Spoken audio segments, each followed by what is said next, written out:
여러분, 밀양이라는 영화를 아마 보신 분은, 특별히 기독교인들은 당황스러운 대사 한 도막을 생각나실 겁니다.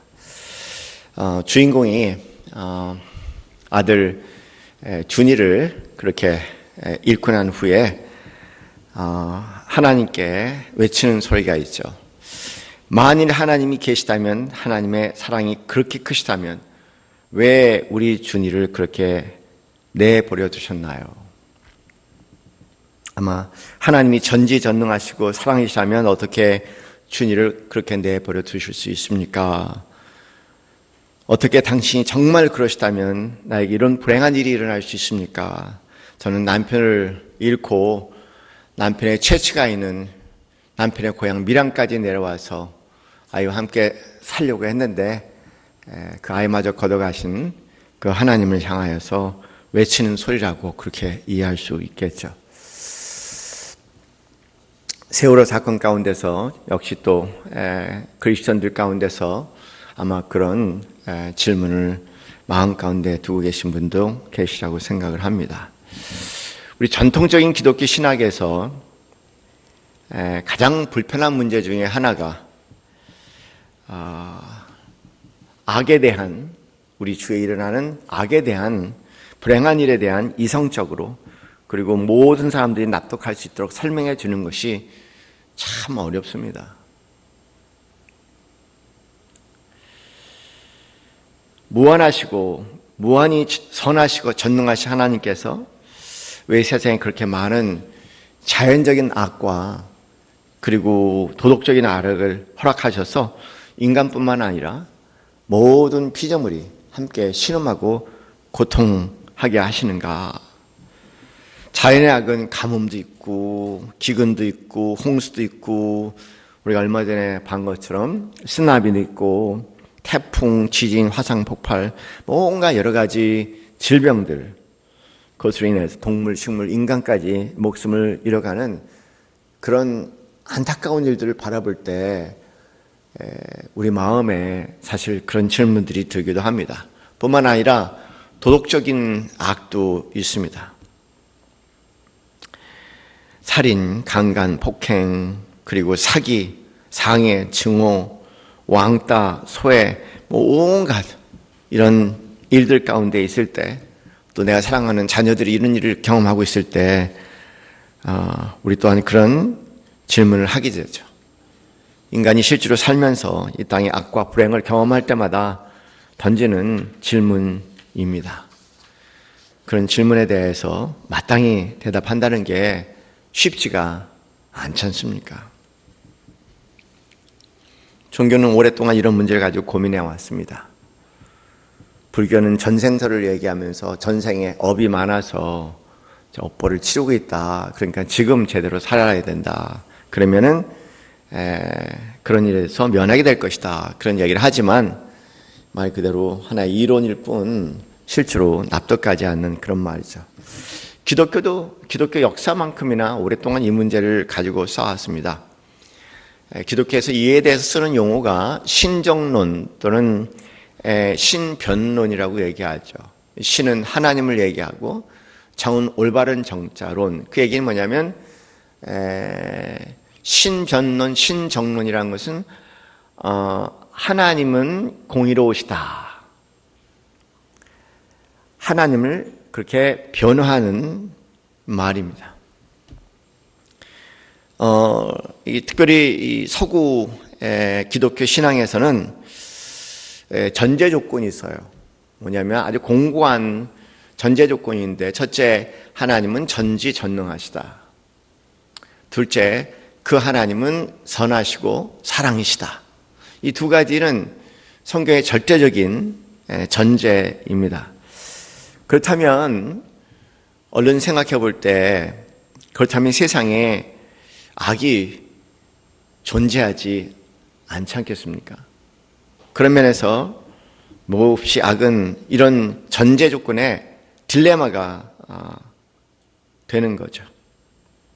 어떻게 보면은 하나님이 전지전능하시고 선하시다는 확고한 그런 진리 가운데 있다면 세상에 악은 없어야 돼야 하고, 그리고 또 하나님이 선하시지만 그러나 악을 제어하는데 그 능력에 제한이 있다고 얘기하면 하나님은 전지전능하신다는 그 전제에 문제가 됩니다. 뿐만 아니라 하나님은 전지전능하다고 말씀하지만 그러나 악이 존재하는 것은 하나님이 선하시다는 것을 부인하는 결과가 되니까 상당히 어려운 사실 딜레마입니다. 이 문제를 풀기 위해서 서구 세계, 서구 기독교는 그 2000년이란 굉장히 긴 시간을 보냈지만 이렇다 할 만한 시원한 답은 아직 찾지 못하고 있습니다. 우리 기독교 세계 안에서는 기독교 왕국이라고 얘기하는 로마 제국이 소위 그 바벨리안이라고 얘기하는 북방의 야만인들에 의해서 완전히 초토화되는 그 광경을 바라본 우리 기독교계의 모든 신학에 뿌리를 내리신 성 어거스틴은 이해하기가 힘들었던 거예요. 많은 사람들이 정말 이해할 수 없었습니다. 정말 기독교 국가라고 얘기하는 로마 제국이 일개 야만인들에 의해서 완전히 초토화버리는 그 현상을 보면서, 그리고 참혹하게 교회 지도자들이 죽는 모습을 보면서 하나님 계시다면 어떻게 이럴 수 있냐라는 질문이 시대적으로 일어날 수밖에 없고요. 그래서 거기에 대해서 어거스틴이 열심히 응답한, 가장 조직적으로 그 부분에서 연구하신 것이 바로 어거스틴이라는 분이죠. 그 이후에 기독교 역사만큼이나 불행한 일들이 일어날 때마다, 예를 들어서 유럽의 중세 유럽의 패스트가 벌어져서 정말 유럽 사람들의 반이 다 패스트라는 병으로 죽어갈 때도 역시 똑같은 질문은 심각하게 나오기 시작했습니다. 어떻게 전지하시고 그리고 그 하나님이 선하신 하나님이라는 이런 불행한 일과 이런 악한 일이 생길 수 있습니까?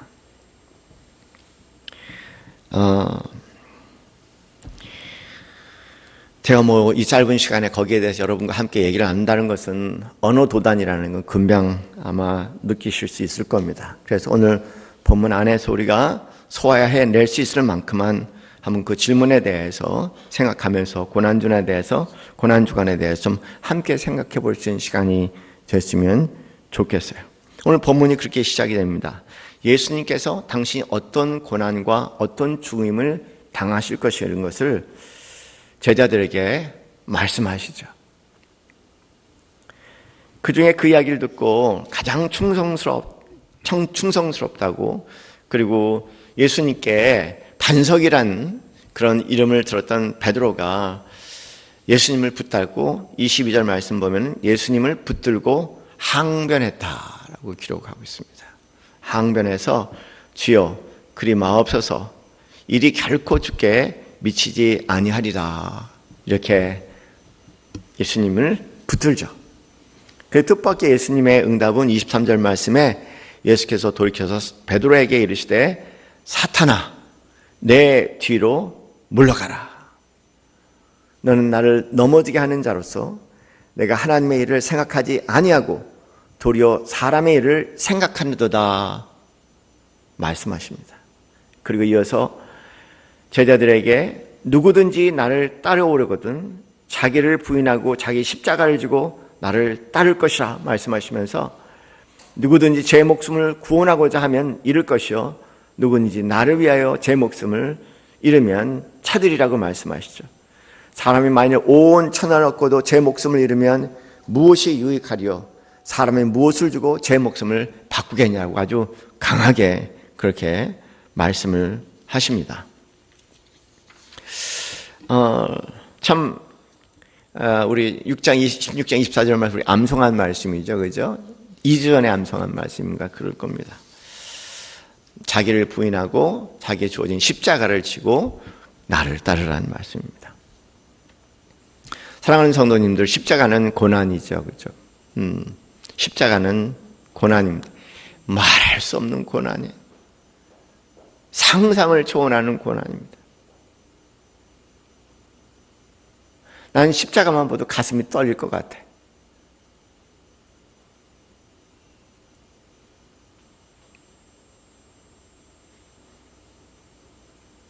상상만 해도.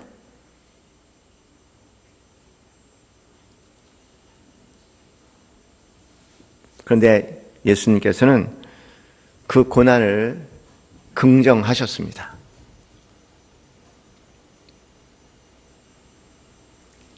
무사람들처럼 고난을 반드시 하나님을 믿지 않는 불신앙과 불순종의 증거라고 말씀하시지도 않으셨고, 당연히 하나님의 심판과 저주의 증거라고 말씀하시지도 않았고, 오히려 제자들에게 자기를 부인하고 각자 자신들이 짊어져야 할 십자가를 지고 나를 따르라고 말씀하셨어요. 각자 주어진 고난의 길이 있다는 거죠. 각자에게 주어진 십자가의 길이 있다는 거죠. 잘 지고 나가라. 그렇게 말씀을 하십니다.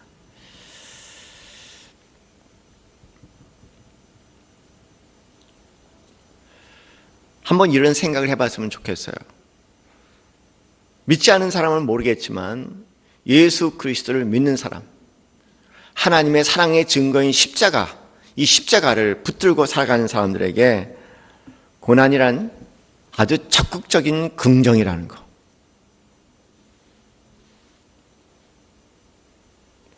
주저할 그 무엇이 아니라 어떻게 보면 예수 그리스도 안에 내 삶에 던져지는 이런 고난은 아주 적극적인 긍정이라는 거. 오늘 예수님께서 그 말씀을 하시는 겁니다. 로마서 8장 28절 말씀 우리가 너무 잘 아는 말씀이죠. 우리가 알거니와 하나님을 사랑하는 자 곧 그 뜻대로 부르심을 입은 자들에게 모든 것이 합력해서 선을 이루느니라. 아멘. 그리고 계속 그런 말씀을 하시죠. 하나님이 미리 아신 자들 또한 그 아들의 형상을 본받게 하기 위하여 미리 정하셨으니 이는 그로 많은 형제 중에 맏아들이 되게 하려 하심이라. 또 미리 정하신 그들을 또한 부르시고 부르신 그들을 또한 의롭다 하시고 의롭다 하신 그들을 또한 영화롭게 하셨다고 말씀하십니다. 이 말씀을 보면은 우리 삶에 다가오는, 예수 믿는 사람들에게 다가오는 고난, 그 고난은 그냥 고난이 아니라 십자가의 고난이라고 말씀하시고, 그 십자가의 고난은 궁극적으로 합력해서 선을 이루시되 바로 예수 그리스도의 십자가의 고난에 동참하는 길이요, 예수 그리스도의 그 부활의 길에 동참하는 일이요, 궁극적으로 맏아들 대신 예수 그리스도를 닮게 하는 길이라고 아주 적극적으로 성경은 이야기하고 계세요.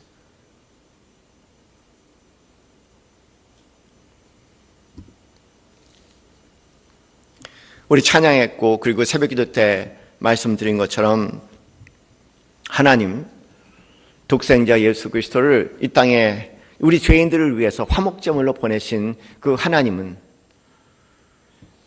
또한 상상할 수 없는 아픔과 고통 가운데 계시는 하나님입니다. 그 십자가에서 성삼일체가 다 계셨으니 침묵하고 바라보는 하나님 아버지의 아픔과 고통이 거기에 있었고, 못 박혀 피 흘리고 계신 예수 그리스도의 아픔과 고통이 그 자리에 있었고, 그리고 천둥을 치고 먹구름을 일으키는 성령님의 고통이 그 안에 함께 있었습니다. 세 분 모두 다 고통과 고난을 당하셨습니다. 우리 제일 이해하기 힘든 것은 뭐냐면, 그러나 반드시 이해할 너무 중요한 것은 뭐냐면 바로 그 부분인 거예요. 하나님은 고난 가운데 계시다는 겁니다.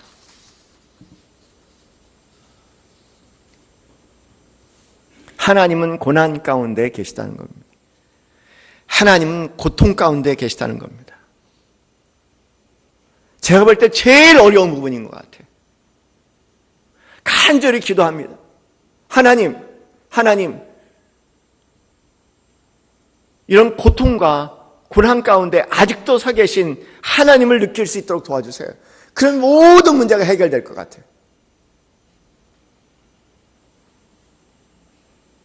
우리의 시험은 하나님 편하다고 생각할 때, 하나님 이를 마음 모른다고 생각할 때, 내가 어떤 고난과 고통을 당하는지 하나님은 모르신다고 얘기할 때 사실 우리에게 가장 큰 고통입니다. 그러나 천지를 창조하신 하나님이 나를 위해서, 너를 위해서, 우리를 위해서 아직도 그 십자가의 고통을 그대로 지고 계신다는 그 사실만 내 가슴에 절절히 사무친다면 아마 그 흔적이 없어질 것 같아.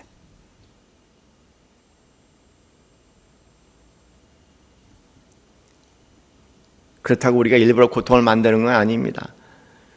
사랑하는 성도님들, 인생 자체가 십자가예요. 인생 자체가 고통입니다. 이 가운데 고통이 있는 사람 없는 사람 없을 거예요. 다 열심히 사는 이유도 고통이 있는 이유고, 다 열심히 살아도 그 고통을 피하기 위한 열심이지, 정말 행복해서 사는 사람이 누가 있습니까? 세상에 가장 잘못된 생각 중에 하나가 꼭 나만이 이런 일을 갖고 있는 것 같은 생각이에요. 그런 일은 없습니다. 조병헌 선생님이 산다는 거라는 시에서 참 공감할 수 있는 시가 글을 쓰셨더라고요. 사람은 이 세상에 나와서 철이 들면서 스스로가 이 세상에 타고나온 고민을 고민하며, 고민하지 않아도 좋은 것을 고민하면서 일생을 그렇게 지내다가 고민하면서 죽는다. 살다 보면 고민을 만들어 고민을 고민하며, 있지도 않을 고민을 고민하면서 한치도 앞을 내다보지 못하는 지혜로 캄캄한 두려움을 만들어 고민한다.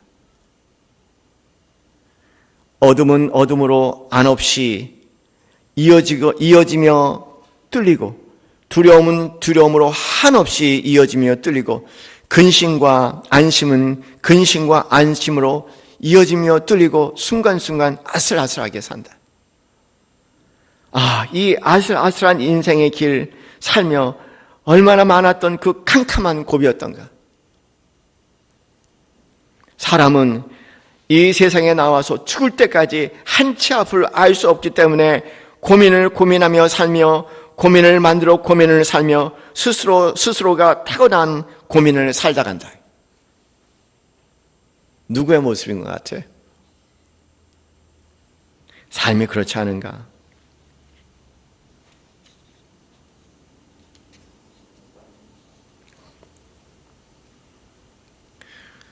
물론 예수님을 믿고 예수님을 따라가는데 어떤 고통과 고민이 있지만, 그러나 그렇지 않아도 삶은 여전히 고통과 고민이 함께하는 삶입니다. 에덴 동산 바깥에서 우리가 살고 있잖아요.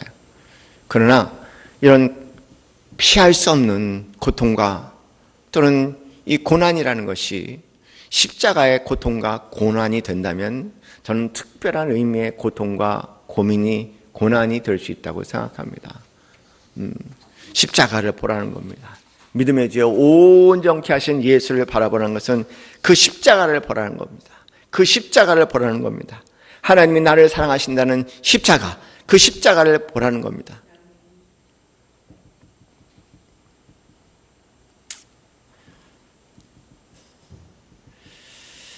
십자가를 바라보고 오늘 본문 말씀에 각자 자기의 십자가를 지라고 말씀하시는 것은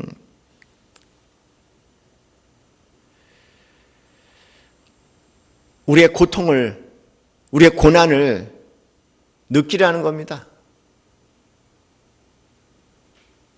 섣부른 신앙 고백하지 말고 고통과 고난을 철저하게 느끼라는 겁니다. 그러나 고통과 고민을 철저하게 느끼면 그것이 끝일 수 있지만, 말할 수 없는 고통일 수 있지만, 고통과 고난을 철저하게 느끼되 그 고통과 고난 가운데 계셨던, 상상할 수 없는 고통과 고난에 계셨던 예수 그리스도를 바라보라는 겁니다. 그리고 하나님을 바라보라는 겁니다. 상징이라는 말이 있습니다. 상징이란 말은 영어로 심볼이라고 얘기하지 않습니까? 그런데 원래 이 상징이라는 단어는 하나로 되다 또는 연합하다는 단어의 명사형입니다. 원어는 동사가 그래요. 상징이라고 얘기하는 것은 하나로 되다, 연합하다. 어떤 실체가 있는데 제가 그 실체를 이것과 이것으로 얘기하게 될 때 이것이 그것과 하나가 되고 연합되는 것을 얘기를 하죠. 그게 상징입니다. 성찬식도 상징이죠. 다시 말해서 예수 그리스도의 보혈과 예수 그리스도의 공로에 연합하는 사건이 바로 성찬식입니다. 그 성찬은 상징이라고 얘기해요. 주님과 십자가의 주님과 날 위해서 죽으시고 날 위해서 정말 살 한 방울 피 한 방 아끼지 아니하시고 다 내어주신 하나님의 그 나를 향한 사랑과 연합되는 그 순간이죠. 고난이 그렇습니다. 예수님을 믿는 사람들에게, 예수님을 믿는 사람에게 내가 매일매일 매 순간순간 경험하는 그런 마음의 근심과 걱정과 그리고 두려움과 불안과 고통, 이 모든 것은 그냥 하나님과 연합하는 순간이라는 거예요. 내가 불행감을 느낀다면 그 불행을 통해서 하나님의 자식을 되어주시는 불행감을 느껴보시고, 내가 고통을 느끼고 있다면 그렇다면 그 아들을 내어주신 하나님의 고통과 연합되시는 것이고, 내가 누구에게 소외당하고 버림받았다면 그렇다면 그 고통 가운데 계신 예수 그리스도와 연합되는 것이고, 내가 말할 수 없는 상처와 수치를 경험했다면 그렇다면 그 십자가 예수와 연합되는 사건이라는 겁니다. 예수 믿는 사람은 고통을 부인하죠. 그런 건 굉장히 잘못된 신앙입니다. 고난을 부정하죠. 고난받는 사람들은 신앙생활을 제대로 못한다는 그런 풍문이 있는데 말 그대로 그것처럼 풍문이 없어요. 그렇지 않습니다. 나의 고통 매 순간 나의 상실감, 나의 고통, 나의 아픔, 나의 슬픔, 나의 버림받음, 배신당함, 그 수많은 것들은 다 예수님을 생각하는 겁니다. 다 하나님을 생각하는 겁니다. 그러면은 그보다 더 큰 고통과 아픔을 경험하신 그분 안에 들어가라는 겁니다. 그런 면에서 주님의 고통과 하나님과 우리의 고통은 신비로운 연합을 할 수 있는 뜻밖의 축복이 될 수가 있죠. 그래서 로마서 6장 4절에 그런 말씀을 하십니다. 6장 3절 말씀에 무릇 그리스도 예수와 합하여 세례를 받은 우리는 그리스도의 죽음과 합하여 세례받은 줄 알지 못하느냐.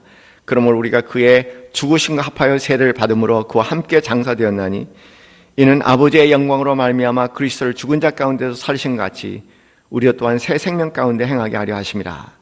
그리고 5절에 이렇게 말씀하십니다.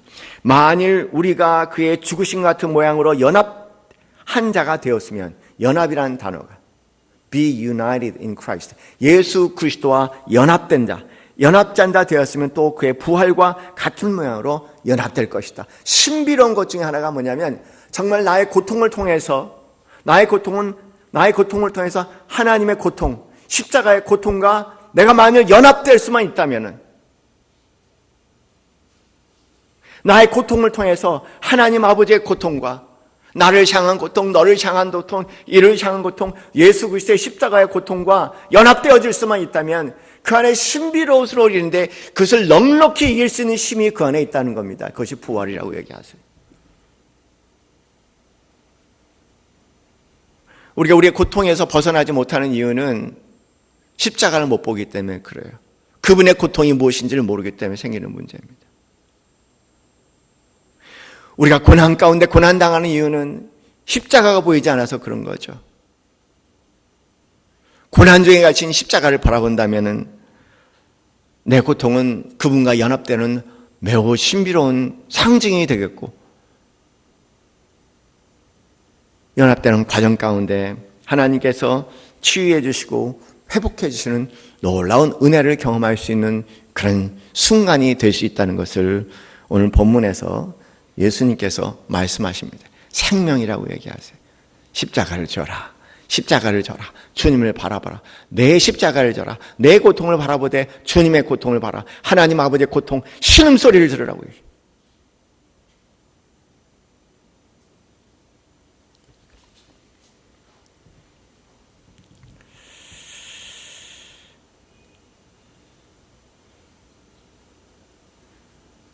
우리의 고통을 통해서 하나님의 고통과 연합되어질 때 하나님의 고통의 소리가 들리겠죠. 수많은 죄인들을 향해서 아직도 십자가에서 신음하는 우리 주 예수 그리스도의 신음의 소리, 하나님 아버지의 신음의 소리가 당연히 들리겠죠. 그리고 당연히 우리의 마음은 나를 떠나서 하나님의 마음으로, 하나님의 마음을 떠나서 이웃에 대한 마음으로, 이웃의 고통과 아픔에 함께 동참하는 이웃의 마음으로 가지 않겠습니까?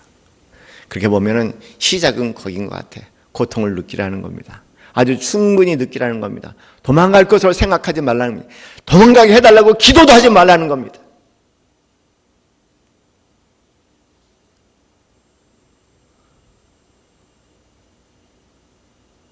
그 고통 가운데 고통과 신음하시는 하나님의 고통을 처절하게 한번 느껴보라는 겁니다.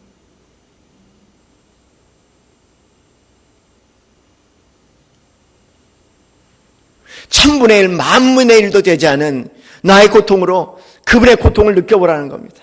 나를 위해서, 너를 위해서.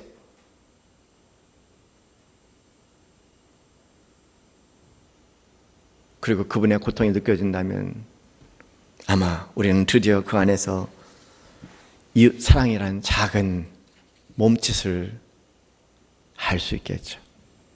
그런 면에서 이웃 사랑은 기적 아니겠습니까? 그냥 이웃을 사랑해야지 그렇게 할 수 있는 사랑을 얘기하지 않고요. 나의 고통을 통해서 하나님 아버지의 고통을 느낄 수 있고 하나님 아버지의 고통을 느꼈을 때 하나님 아버지의 신음의 소리를 들을 때 우리는 비로소 이웃을 향한 작은 사랑의 몸짓을 할 수 있는 그런 사람들입니다. 사랑하는 성도님들, 적극적으로 우리 삶에 다가오는 많은 시련과 고통에 대해서 할렐루야 라고 외칠 수 있는 성도님들 되시기 바랍니다. 그리고 그 영광스러운 예수 그리스도의 고난에 동참하는 십자가의 사건으로 할렐루야 하나님 아버지의 영광입니다. 오히려 그 안에 찬양할 수 있는 우리 사랑하시는 성도님들 되시기 바랍니다. 그것이 부활의 권능이죠. 그것이 부활의 권능입니다.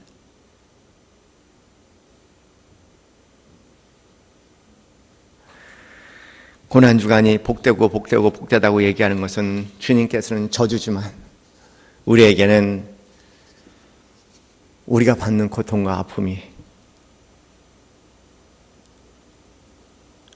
그분의 것에서 천분의 일, 만분의 일도 되지 않는 고통이라는 걸 느낄 때 오히려 그 안에 신비로운 일은 우리의 고통이 사라지고 하나님에 대한 절절한 마음과 하나님에 대한 나를 향한 절절한 사랑과 그 이웃을 향한 사랑의 마음이 새롭게 생명같이 일어나는 부활의 경험 되시기를 주님의 이름으로 축원합니다. 기도하겠습니다.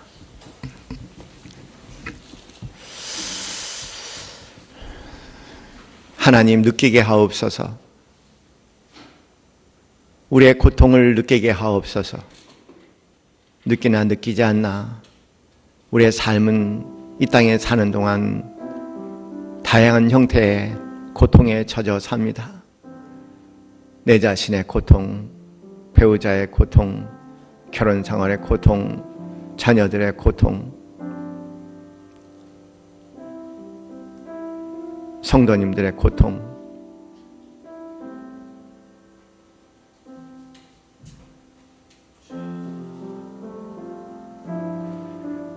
고통 가운데 거하고 있는 당신의 아들, 딸들을 바라보면서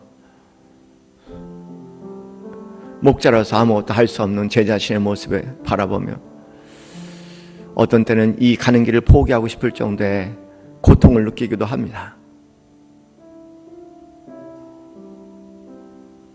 도저히 고통스러워서 볼 수가 없는 긴 고통들을 봅니다. 하나님, 그러나 인간적인 생각에 머물지 않게 하시고 제대로 느끼게 하시되 주님을 바라보게 하옵소서. 주님을 바라보게 하옵소서. 아버지 하나님, 그 안에 기적이 있습니다. 그 가운데 참된 영광이 있습니다. 그 안에 참된 부활의 권세가 있습니다. 그 안에 이웃의 생명을 살리는 기적이 있습니다. 주여, 주여, 느끼게 하시되 주님의 십자가와 연결되게 하여 주셔서 각자 십자가를 온전히 지며 아버지 하나님, 우리 주 예수 그리스도의 그 놀라우신 부활의 권능 가운데 참여하는 자 될 수 있도록 오늘도 인도하여 주시옵소서. 하나님 감사합니다. 저주와 고통 가운데 계신 주님 바라보면 감사한다는 말이 이해가 되지 않지만 그러나 또한 우리 마음에 이해될 수 있는 것이 감사합니다. 주님 고통 잘 받으셨습니다. 주님의 고통이 없었다면 오늘 우리의 생명이 없습니다. 우리의 고통도 아무런 의미가 없고 그 자체는 우리에게 저주가 될 텐데 주님께서 고통을 받으셔서 우리에게 고통이 저주가 아니라 십자가의 비밀로 나가게 하시는 은혜를 허락하여 주셨습니다. 하나님, 이것이 얼마나 복된지 모르겠습니다. 이 시간 우리 함께 기도하겠습니다. 이제는 우리 주 예수 그리스도의 그 크신 은혜와 하나님 아버지의 지극하신 사랑과 성령님의 교통 교감하시니 나의 고난 중에 주님의 고난을 묵상하게 하시고 주님의 고난 중에 신비로운 주님의 고난과 연합되는 비밀의 부활의 권능까지도 경험하기 소원하는 이 자리의 모든 성도들 머리 위에 지금부터 영혼까지 함께 있기를 축원하옵나이다. 아멘.